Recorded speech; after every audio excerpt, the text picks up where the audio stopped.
Čaute, dnešné video točím pre všetkých tých, ktorí vravia, že to stravovanie je veľmi finančne náročné, veľmi drahé a nemôžu si dovoliť zdravo jesť, preto žerú somariny. Takže toto je hlavne pre vás. Ukážem vám, že nie je to až také drahé, ako hovoríte. Takže si môžete nájsť ďalšiu výhovorku. Pojem do obchodu, nakúpim jedla na 7 dní. Nájdem nejaké ceny bez akcií, aby to bolo objektívne. Čiže kto je šikovný, určite môže ušetriť až 20% z toho, čo bude výsledná suma. Len tým, že si nájde akcie, tu bude akcia na mäso, tu na vajcia. Stačí byť trochu šikovný a mať chuť na to. Čiže kto chce, ten si to dokáže nájsť. Použijem príklad, 80-kilový chlapec, čo chce pribrať nejakú hmotu, tak tomu chlapcovi dajme taký jedálniček, 160 g bielkovín, nejakých 300 až 400 sacharidov, 80 až 100 g tuku. Toto rozdelíme na nejakých 5 až 6 jedál cez deň. Dajme tomu na raňajky 4 vajcia, 100 g vloček, na desiatu jeden balík celozrnných tých chlebíkov, polystyrenov a k tomu jeden kus ovocia a 50 g arašidového masla. Ďalej na obed to môže byť predtréningové jedlo, 150 g mesa, 100 g ryže, nejaká zelenina a 10 g tuku z oleja.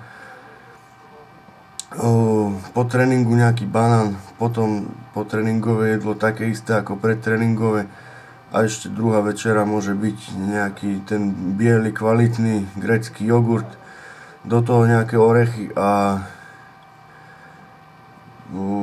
to je všetko. Tomu určite stačí.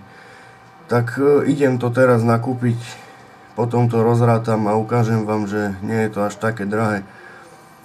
Tak už som naspäť z obchodu. Ukážem vám, čo som nakúpil. Tak začnem tu z kraja. 7 banánov, 4 jablka, 3 pomaranče.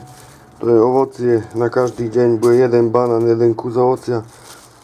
Dokopy za 3,70. Nejaké korenie, škorica na vločky, korenie na mäso. Nejaké euro to stalo dokopy. Arašidové maslo kupujem z buď Jim Beamu alebo Natural Nutrition.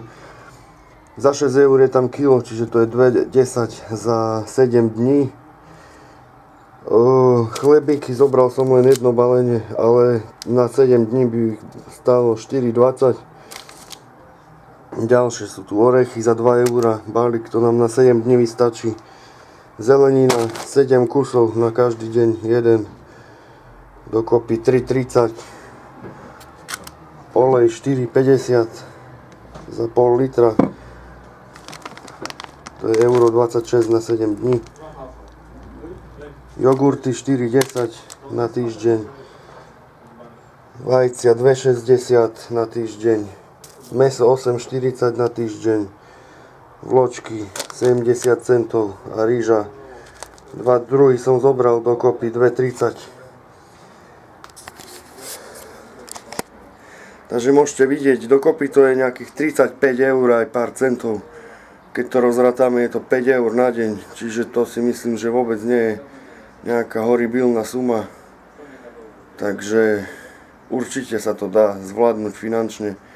Takže hľadajte si ďalšie výhovorky.